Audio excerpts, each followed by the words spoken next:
Good morning students, मैं आपका शिक्षक अनिल कुमार जनपद हाथरस से। आज हम SST एंड MMS प्रतियोगिता जो अभी 10 नवंबर को हुई थी, उसमें SST के प्रश्नों के व्याख्यात्मक हल के साथ प्रस्तुत हैं। आइए देखते हैं पहला क्वेश्चन।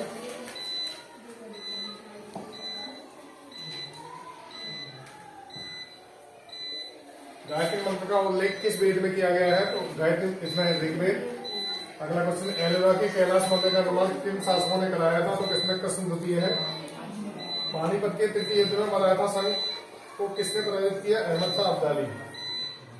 आगे देखिए, शिवाजी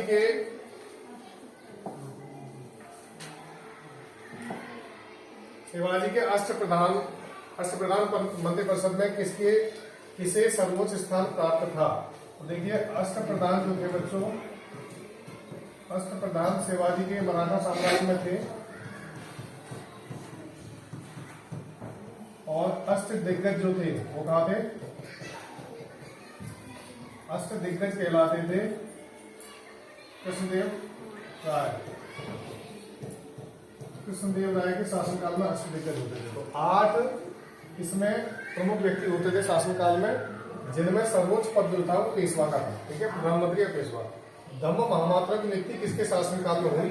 तो ये मौर्य काल में हुई थी बच्चों, मौर्य काल में। और मौर्य काल के संस्थापक थे चंद्रगुप्त मौर्य। शेरशाह सूरी का मकबरा कहाँ स्थित है? तो सासाराम। सासाराम में स्थित है शेरशाह सूरी का मकबरा, सासाराम। शेरशाह सूरी जाने जाते हैं ग्रैंड ट्रंक रोड के निर्माता के रूप में। जीटी रोड बनवाया था इन्होंने, निर्माता। ग्रैंड ट्रंक रोड का निर्माण कराया था शेरशाह सूरी ने। आगे देखेंगे, मोहम्मद गौरी और जयचंद के बीच कौन सा युद्ध लड़ा गया था? तो चंदावर का युद्ध में मोहम्मद गौरी और जयचंद के बीच लड़ा गया था चंदावर का युद्ध। सिंधु घाटी सभ्यता के किस स्थल से बंदरगाह के साक्ष्य मिलते हैं? तो लोथल, जो कि गुजरात में है। कहाँ पे है? गुजरात जाना जाता है। गांधी जी का जन्म हुआ था, कहाँ हुआ था? पोरबंदर में। कहा?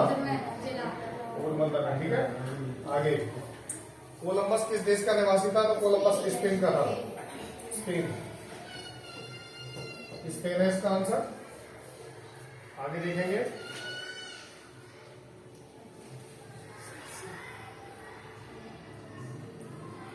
रामकृष्ण मिशन की स्थापना किसने की? रामकृष्ण मिशन जो था एक धार्मिक एस्पेक्ट था और उसकी स्थापना की थी स्वामी विवेकानंद ने।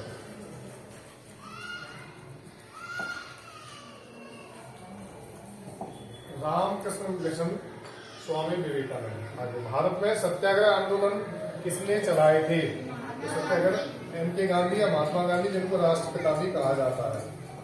राष्ट्रपिता गांधी जी ने पहला सत्याग्रह किया था चंपारण बिहार में। कहाँ पे?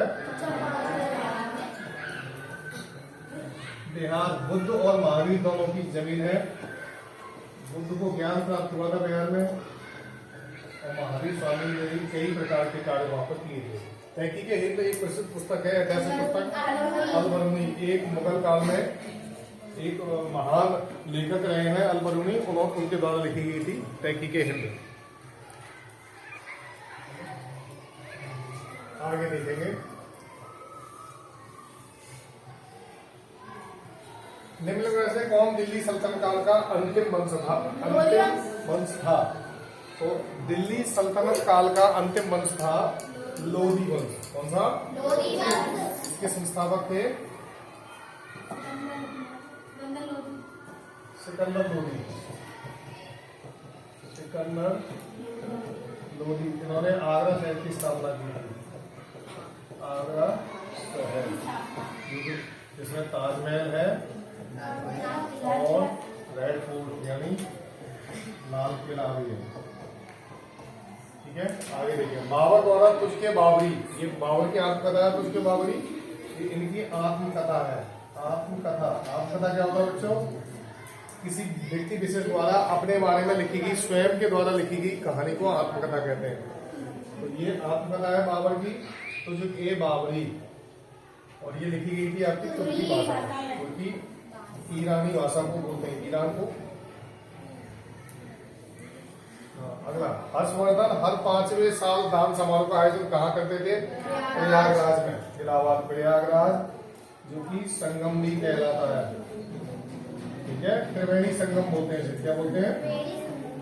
त्रिवेणी संगम मतलब 3 नदियां, त्रि माने 3 और वेणी माने नदी की धारा, त्रिवेणी संगम बोला जाता है इलाहाबाद में। या गंगा, यमुना और सरस्वती, 3 नदियों का संगम है प्रयागराज इलाहाबाद।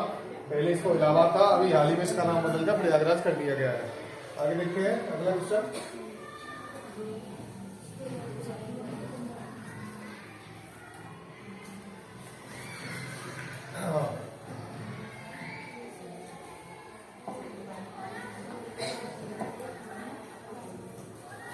किन शैलों में जीवाश्म नहीं पाए जाते? शैल माने पहाड़ के, तो ये इसका आग्नेय शैल।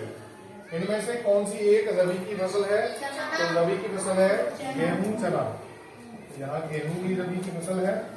रबी की फसल कल हमने बताई थी, कब बोई जाती है? ये नवंबर में बोई जाती है और अप्रैल में काटी जाती है। नवंबर से अप्रैल के बीच जो फसलें होती हैं वो रबी की फसल कहलाती है। ठीक है, लेकिन से कौन सा एक गैर परंपरागत ऊर्जा के स्रोत है, यानी जो नॉर्मल से हटकर है, तो है भूतापीय ऊर्जा, जियोथर्मल एनर्जी। आगे देखेंगे अगला क्वेश्चन।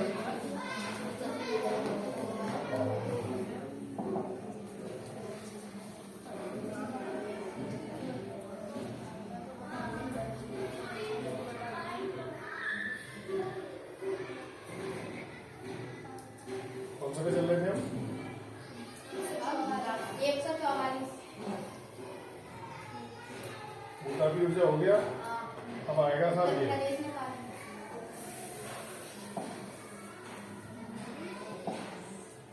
उत्तर प्रदेश में कालीन उद्योग के लिए प्रसिद्ध जिला है। तो उत्तर प्रदेश का भदोही डिस्ट्रिक्ट जो है वो कालीन या कालीन उद्योग या कारपेट सिटी के नाम से जाना जाता है, यानी कालीन उद्योग या कारपेट सिटी, इसको अंग्रेजी में कारपेट बोलते हैं। कारपेट सिटी के नाम से जाना जाता है भदोही। पृथ्वी पर मूलतः एक ही विशाल भूखंड था जिसे कहा जाता था पैंजिया। ये बच्चों मैं बताता चलूं कि लास्ट पेपर सेट जो कराया था उसमें से बिल्कुल डिट्टो क्वेश्चन आए हैं, जैसे मैंने लगाए थे बिल्कुल वैसे के वैसे ही, उसमें भाषा में भी चेंज नहीं है, बिल्कुल सेम। तो आप हमारे चैनल से जुड़े रहें, आने वाली बहुत सारी परीक्षाओं में बहुत सारे क्वेश्चन ऐसे मिलेंगे जो आपके भविष्य को संवारेंगे और आगे हम आने वाली परीक्षाओं में काम आएंगे। आगे देखते हैं।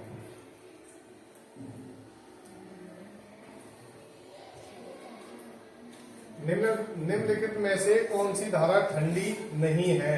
तो ब्राजील की धारा ठंडी धारा है।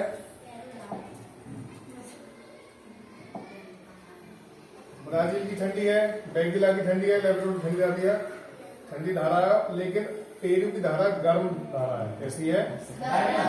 धारा। नरोरा परमाणु ऊर्जा केंद्र किस राज्य में स्थित है? नरोरा परमाणु केंद्र हमारे यूपी में है, उत्तर प्रदेश में, और ये 1991 में इसकी स्थापना हुई थी।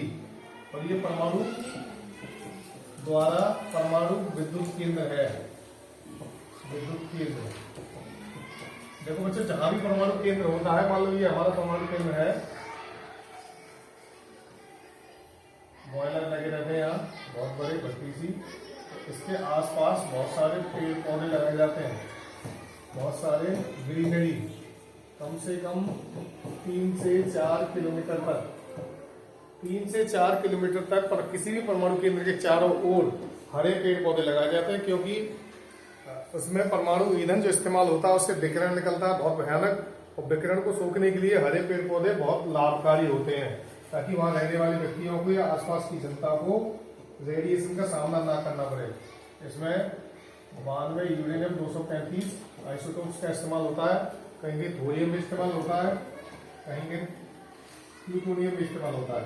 ये सभी रेडियो एक्टिव एलिमेंट्स हैं, और ये बहुत सारा रेडिएशन यानी विकिरण छोड़ते हैं। विकिरण ऐसी चीज होती है जो हमारे शरीर में घुस जाता है और हमें पता भी नहीं चलता और हमें नुकसान भी पहुंचा देता है। तो नरोरा परमाणु केंद्र उत्तर प्रदेश में है और 1991 में इसकी स्थापना हुई थी, और परमाणु के द्वारा यहाँ पर बिजली बनाई जाती है। आसपास बहुत सारे पेड़ और हरियाली पेड़ पौधे लगाए जाते हैं। हमने नरोरा परमाणु केंद्र के आसपास का एरिया देखा है, मैं वहां से गुजरा हूँ। आप अंदाजा भी नहीं लगा सकते कि कितनी भीतर जाके परमाणु केंद्र है। लगभग 3 किलोमीटर आपको चलते चलते जंगल मिलेगा और बीच में सेंटर है। अगला वलित पर्वत का उदाहरण है, तो हमारा Himalaya group of mountains, Himalaya की एक पर्वत नहीं है, ये पर्वतों का समूह है। हिमालय ग्रुप ऑफ माउंटेन्स है, यानी पर्वतों का समूह। भारत की उत्तर की सीमा का रखवाला पूरा हिमालय है। उत्तर दिशा में पूरी की पूरी सीमा है हिमालय रखा था। इसकी सर्वोच्च चोटी है माउंट एवरेस्ट। कौन सी है? Mount Everest. देखिए माउंट एवरेस्ट होगी और उससे छोटी है कंचनजंगा। कंचनजंगा भारत की सर्वोच्च चोटी है। और K2 जो है वो POK की है। पाकिस्तान ऑक्युपाइड कश्मीर में है K2 और कंचनजंगा भारत में पाई जाती है। ठीक है, अगला प्रश्न देखेंगे हम।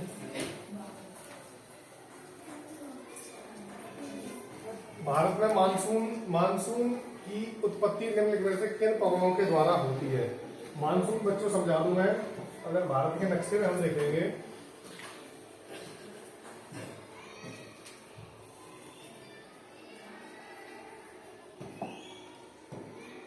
देखिए ये हमारा भारत का नक्शा है। ये वेस्ट है और ये ईस्ट और ये साउथ। ठीक है, और ये आधा है भारत का नक्शा, नीचे का नक्शा। ठीक है, तो पश्चिम दक्षिण से जो हवाएं चलती हैं, पवनें, वो सबसे पहले मानसून लेके आती हैं केरल के पश्चिमी घाट पर। ये है पश्चिमी घाट केरल। अगर ये प्रश्न आए कि भारत में सबसे पहले मानसून कहाँ आता है, तो केरल राज्य में पश्चिमी घाट में। ठीक है, तो ये दक्षिण पश्चिमी पवनों द्वारा मानसून लाया जाता है। अगला, गंगा और यमुना का संगम स्थल कौन सा है? देखो अभी हमने बताया था, इसका नाम बदल के प्रयागराज रख दिया गया है। इसको बोलते हैं त्रिवेणी संगम। क्या बोलते हैं? त्रिवेणी संगम।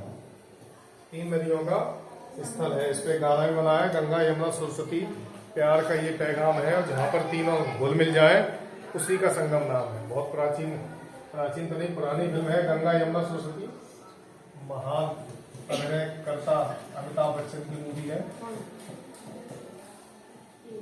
गंगा यमुना सरस्वती, उसी का टाइटल ट्रैक है। उससे हम ये प्रश्न को जान सकते हैं कि संगम कहाँ पर है? प्रयागराज में, इलाहाबाद में। ठीक है, अगला, सूचना का अधिकार अधिनियम पारित हुआ था किस वर्ष? ये right to education, right to information act, RTI, right to information act लागू हुआ था 2005 में।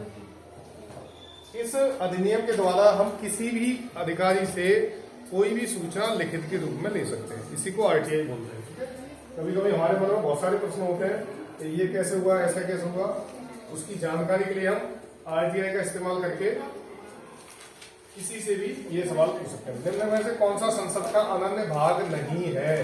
तो यहाँ देखेंगे संसद के 3 भाग होते हैं। कौन कौन से हैं? लोकसभा, राज्यसभा, राष्ट्रपति, उपराष्ट्रपति, संसद का भाग नहीं होता। ठीक है, अगला क्वेश्चन, मौलिक अधिकारों की संख्या कितनी है? मौलिक अधिकार यानी फंडामेंटल राइट्स हमारे कितने हैं? फंडामेंटल राइट्स हमारे फंडामेंटल राइट्स हैं 6। कितने? 6, जिसमें एक छठवां जो था 6 से 14 वर्ष के बच्चों के लिए अनिवार्य निजी शिक्षा। कौन से अनुच्छेद से जोड़ा गया था ये तो बताएगा?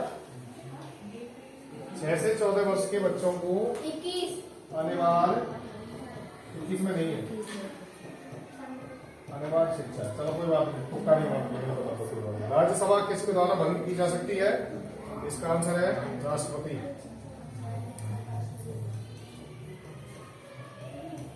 ठीक है, आगे देखते हैं।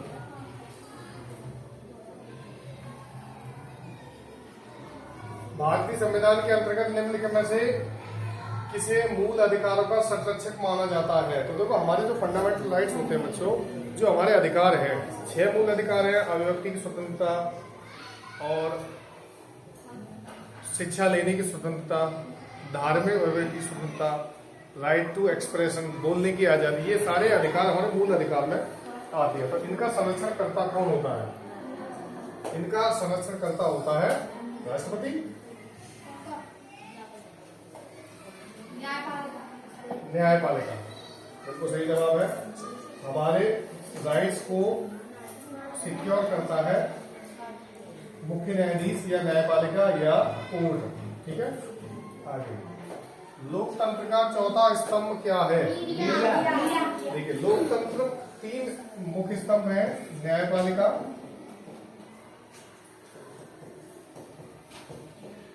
कार्यपालिका और न्यायपालिका, कार्यपालिका, विधायिका, और चौथा है आपका मीडिया। मीडिया बच्चों कई तरह का होता है। मीडिया एक शब्द नहीं है, मीडिया एक खंबा है जिसका पूरा संस्कृत टिका हुआ है, या पूरा हमारा लोकतंत्र टिका हुआ है। लोकतंत्र समझते हैं आप? लोगों द्वारा बनाया गया सिस्टम। तो मीडिया देखो, प्रिंट मीडिया होता है यानी अखबार, प्रिंट मीडिया अखबार, और इसको बोलते हैं प्रिंट मीडिया हो गया। एक हो गया टेलीविजन,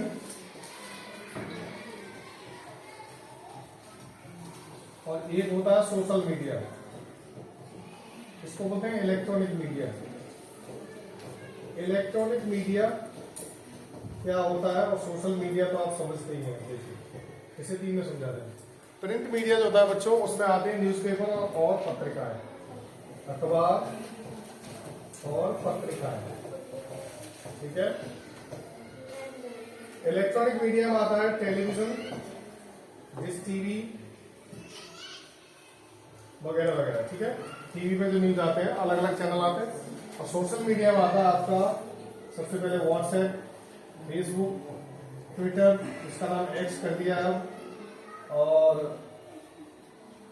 आपका इंस्टाग्राम। ये सभी सोशल मीडिया हैंडल्स हैं। इन पर तरह तरह की सूचनाओं का दिन भर अंबार लगा रहता है। जैसा कि हम आजकल देखते हैं, व्हाट्सएप पे इतनी सारी सूचनाएं घूमती हैं कि इंसान कंफ्यूज हो जाता है। और कुछ लोग तो व्हाट्सएप से ही पढ़कर ज्ञान लेकर ये समझ लेते हैं कि उनको पूरा ज्ञान हो गया। तो इस सोशल मीडिया को अध्ययन करने के बजाय आप किताबों से दिल लगाइए, किताबों से पढ़िए। किताबों से जो नॉलेज ली जाती है बच्चों, वो स्थायी होती है और काफी समय तक चलती है। मोबाइल पे जो लोग नॉलेज देते हैं या जो ज्ञान बांटते हैं व्हाट्सएप यूनिवर्सिटी के द्वारा, वो बहुत शॉर्ट होता है, शॉर्टकट में होता है। तो उनसे दूर रहिए और किताबों से दिल लगाइए। आगे देखते हैं।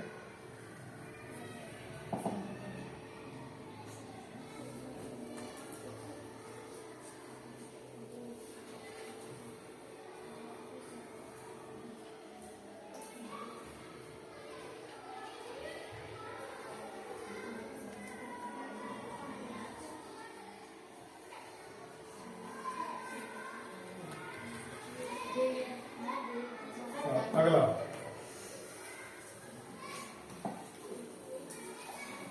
उत्तर प्रदेश के पहले मुख्यमंत्री कौन थे? गोविंद वल्लभ पंत इसके यूपी के पहले मुख्यमंत्री थे। इनके नाम से एक कृषि विश्वविद्यालय भी है, कृषि विश्वविद्यालय, गोविंद वल्लभ पंत कृषि विश्वविद्यालय। ये पहले यूपी के मुख्यमंत्री थे। उत्तर प्रदेश भारत का सबसे बड़ा राज्य है, इसमें जनसंख्या में, और लोकसभा सीटें कितनी है? 80 लोकसभा सीटों के साथ यूपी भारत का सबसे बड़ा राज्य है। जिला पंचायत सदस्य चुनाव लड़ने के लिए आयु कितनी होनी चाहिए? 21 वर्ष, 21 ईयर्स। उत्तर प्रदेश में लोकसभा की कुल कितनी सीटें? देखो अभी कभी आ गया 80। संविधान सभा के स्थायी अध्यक्ष कौन थे? राजेंद्र प्रसाद स्थायी थे, और अस्थायी थे सचिदानंद सिन्हा। ठीक है बच्चों, मैंने बहुत शॉर्टकट में वीडियो बनाई है क्योंकि मुझे जाना है कहीं, और फिर भी पूरा समझाने का प्रयास किया है कि आप अच्छे से समझ लें इसको, एक एक प्रश्न को। अब आप बुकलेट को देखकर श्रीमान गौरव जी जो वीडियो बना रहे हैं उनसे आप चेक करके एसएसटी और साइंस तो मैंने बता दिया है, मैथमेटिक्स और रीजनिंग के जो आंसर की सर डालेंगे उससे आप टैली करके अंदाजा लगा सकते हैं। जो भी जनपद हाथरस के बच्चे मुझे देख रहे हैं वो निश्चित मान के चले, अनुसूचित जाति के बच्चों के लिए कम से कम दोनों एग्जाम में 90 नंबर आना जरूरी है, 90 या 80 के बीच। मेरिट इस बार हाई जाएगी क्योंकि अभ्यर्थियों की संख्या ज्यादा थी, लेकिन पेपर का लेवल अगर देखा जाए बच्चों तो पहला पेपर ज्यादा कठिन था दूसरे पेपर की बजाय। तो क्या होना है, कैसे होना है, ये सब भविष्य के गर्त में है, हम और आप केवल अंदाजा लगा सकते हैं। तो आने वाले रिजल्ट के लिए बहुत सारी शुभकामनाएं। ईश्वर करे कि मेरे द्वारा पढ़े हुए, मेरे चैनल के द्वारा पढ़े हुए सभी बच्चे पास हों, और शासी क्षेत्र के जितने बच्चों के साथ हमने मेहनत की है, लगभग 70-80 बच्चे थे, वे सभी अपना अपना स्थान प्राप्त करें। इन्हीं शुभकामनाओं के साथ मिलते हैं अगले वीडियो में। चैनल को देखते रहिए। स्टडी वीडियो सर, लाइक करिए, शेयर करिए एंड सब्सक्राइब करिए। Thank you very much.